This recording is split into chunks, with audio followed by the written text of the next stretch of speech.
Olá, minha gente, tudo bem com vocês?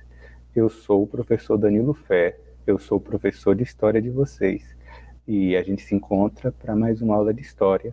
Eu sou homem, negro, tenho o cabelo cortado bem baixinho, tenho também um pouco de barba, um pouco de bigode, uso aparelho nos dentes, estou vestindo uma camisa preta e estou num ambiente que atrás de mim existe uma série de marcas institucionais da Prefeitura de Feira e da Secretaria de Educação, um destaque para a expressão Caminhos da Educação. E os caminhos da educação vão levar a gente hoje para um lugar bem distante. A gente vai falar sobre o Japão feudal, conforme vocês já veem aí no slide. Meu nome está na tela, Danilo Fé, a escola em que eu trabalho também, a Escola Municipal Comendador Jonatas Teles de Carvalho, e o meu e-mail, danilo.silva@seduc.feiradesantana.ba.gov.br, que é uma ferramenta de interação na qual a gente pode trocar ideias, vocês podem dar sugestões de temas, assuntos, coisas que vocês gostariam de ver tratadas aqui nessa nossa aula à distância, né? Pois então, gente, para falar de Japão feudal, eu vou precisar relembrar para vocês alguns conceitos que a gente andou discutindo ao longo do nosso curso, né? Quando eu falei de feudalismo e Idade Média. Bem, feudalismo e Idade Média foi aquele período da história da Europa em que os reis viram diminuído o seu poder e, em seu lugar, começaram a se estabelecer comunidades ao redor dos castelos, onde, de fato, os senhores feudais é quem exerciam o poder no cotidiano, porque o poder ele se descentralizou, né, gente?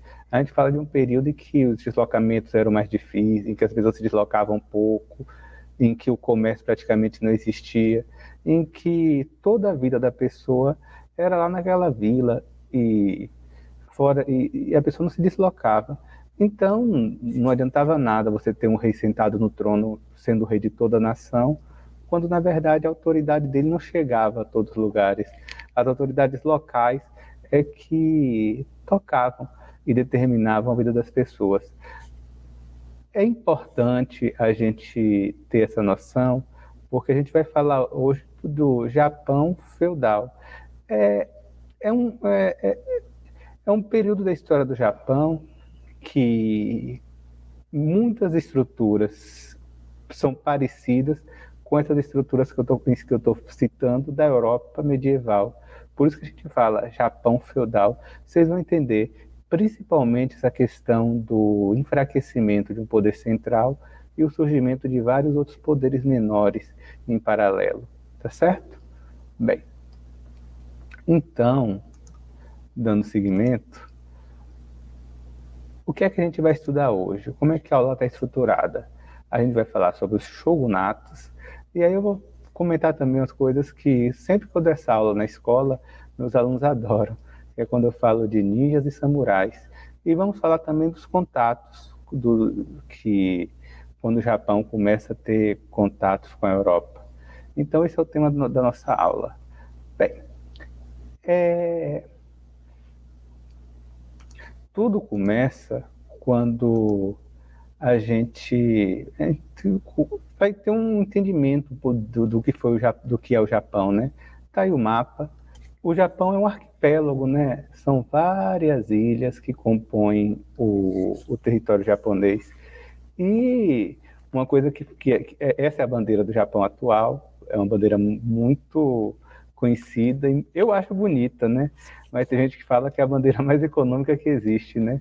Porque é só o solzinho vermelho sobre o fundo branco, mas eu acho uma das bandeiras mais bonitas. Eu coloquei aqui também a ilustração de um trem-bala, porque quando a gente fala de Japão, né, sempre vem à memória a questão da tecnologia, a questão da modernidade, das inovações, dos robôs, dessas coisas. E aí eu coloquei também para lembrar. Então, está aqui o mapa do Japão, do arquipélago do Japão.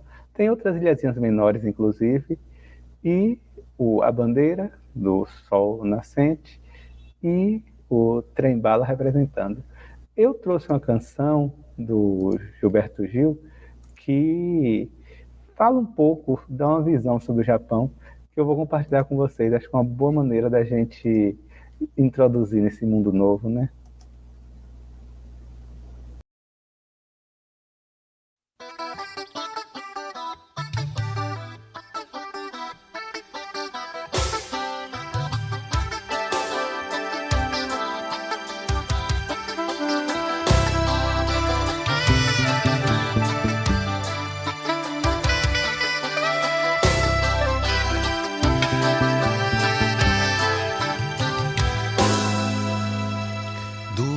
Japão, quero uma máquina de filmar sonhos pra registrar nas noites de verão meu corpo astral leve, feliz, risonho, voando alto como um gavião. Que filme dentro da minha cabeça todo pensamento raro toda ilusão a cores que apareça, toda a beleza de sonhar em vão. Lá, lá, lá, lá, lá, lá, lá, lá,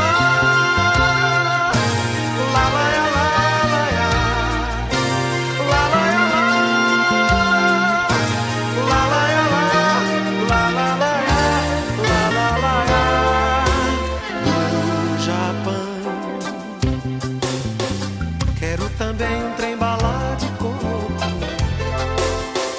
pra atravessar túneis de sabor. Quero um microcomputador barroco que seja louco e desprogramador. Visitar um templo zen desbundista, conversar com um samurai futurista sobre o sol nascente, que me oriente sobre o novo amor.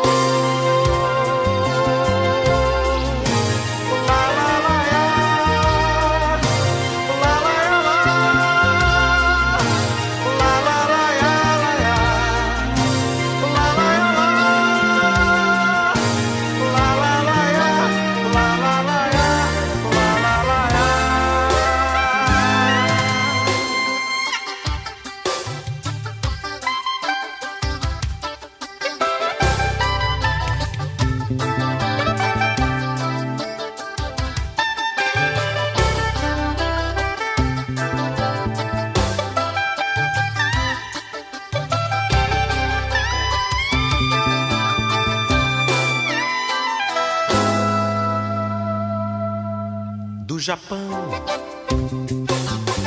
quero uma queixa que em poucos minutos da minha queixa faça uma paixão,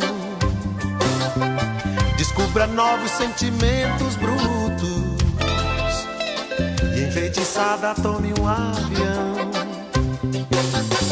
e a gente vai viver num outro mundo, pra lá do terceiro ou quarto quinto mundo, onde a rainha seja uma açucena e a divindade a pena do pavão.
Eu, eu gosto muito dessa música.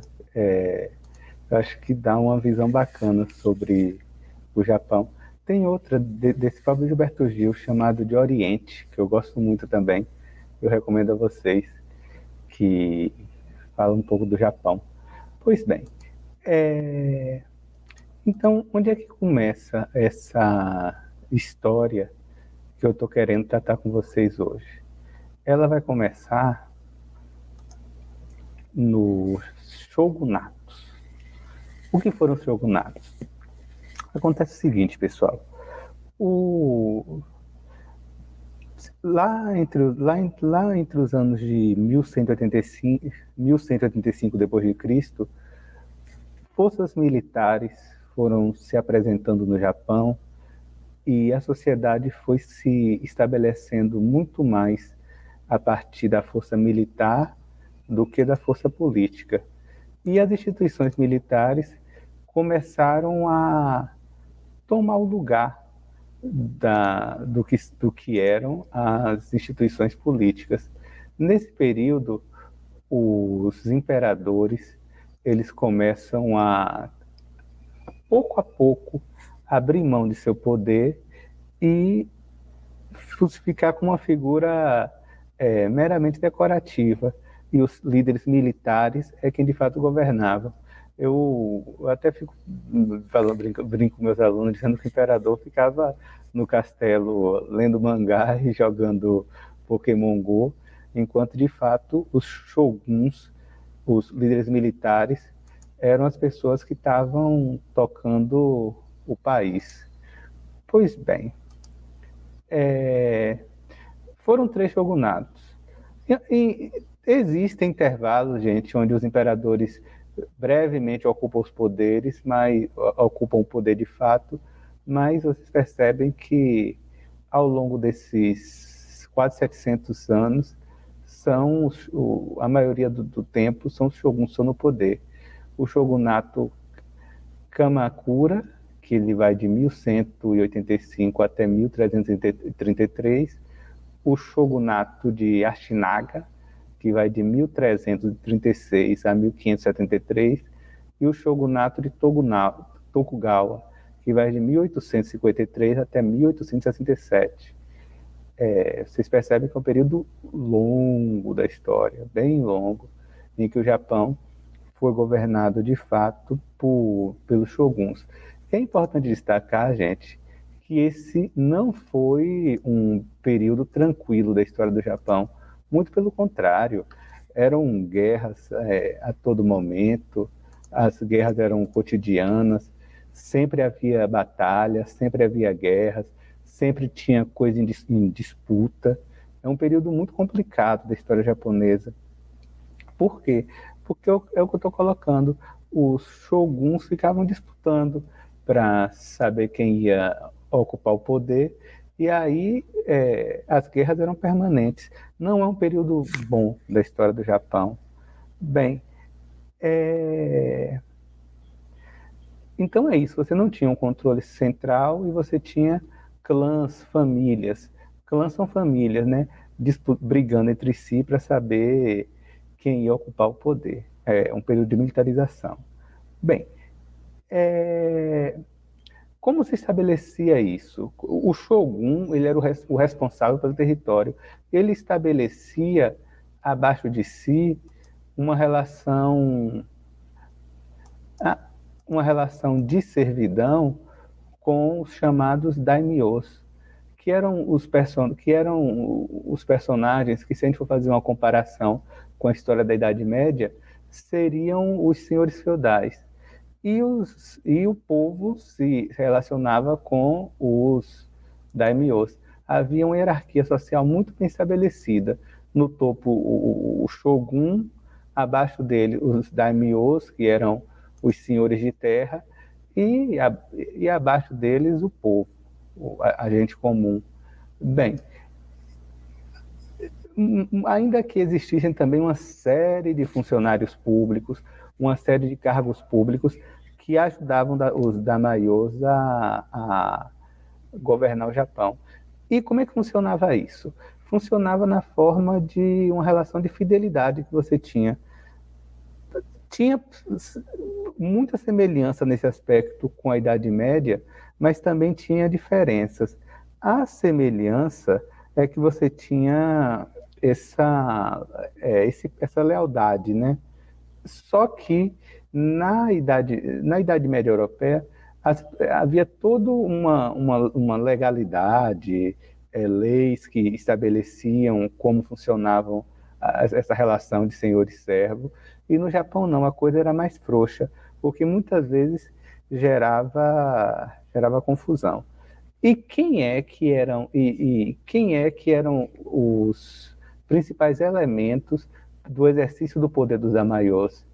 Eram eles que a gente sempre fala que são samurais.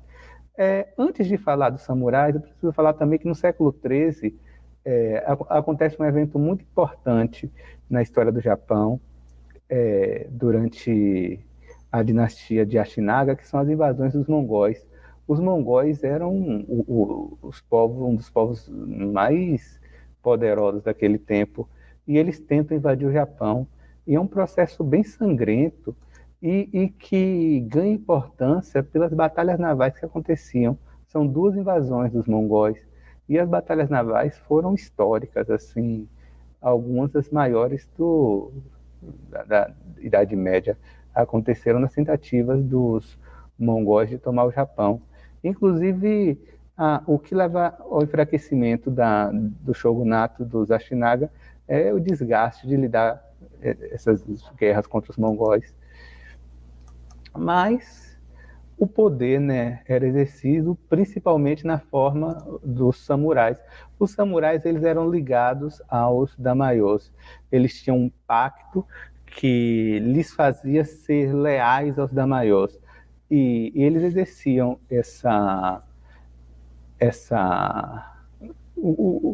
a força, né? Eram os militares de fato. Só que até mais do que isso, eles também eram agentes de estabelecer justiça, de, num Japão extremamente confuso, estabelecer alguma estabilidade.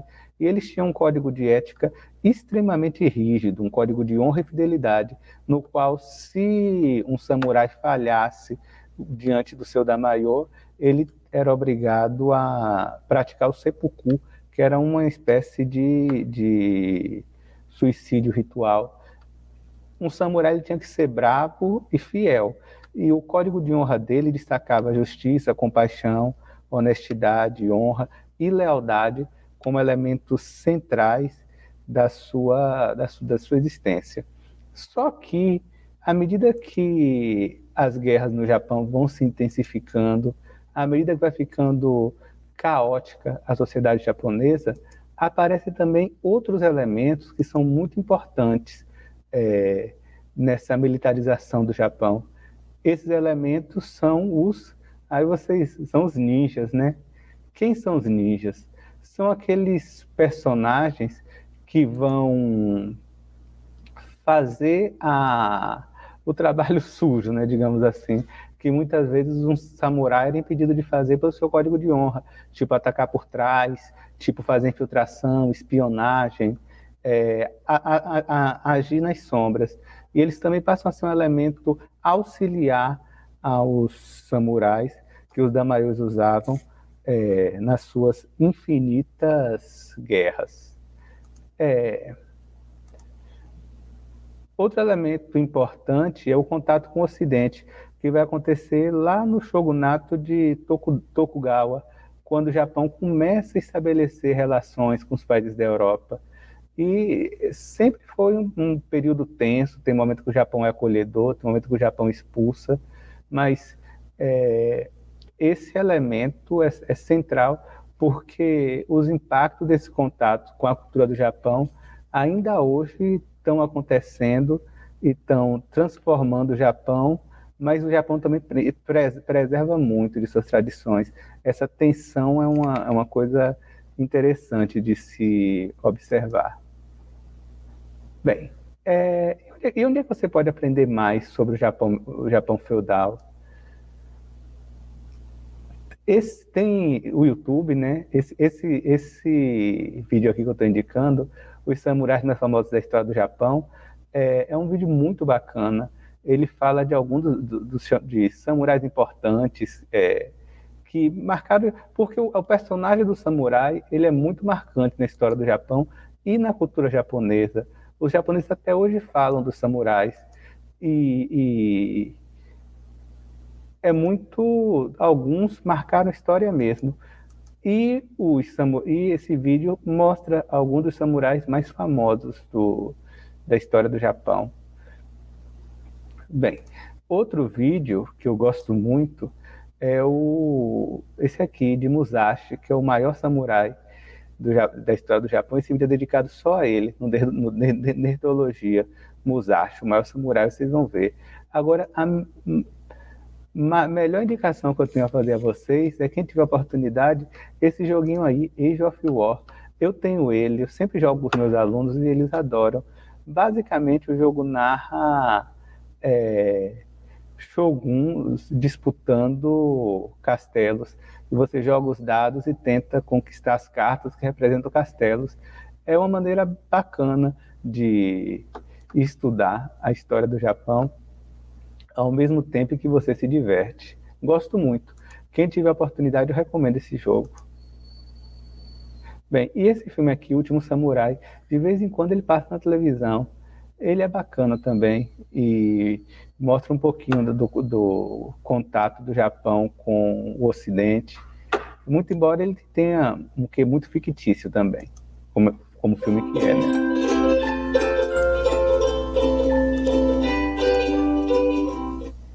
Pois é, gente, e agora é hora da atividade. Eu separei algumas questões para vocês. A primeira, o que foram os shogunatos e quais foram os mais importantes. É só voltar à aula, vocês vão ver. E a resposta é bem simples. Eu quero que vocês me digam o que foi o shogunato e os três que foram os mais importantes.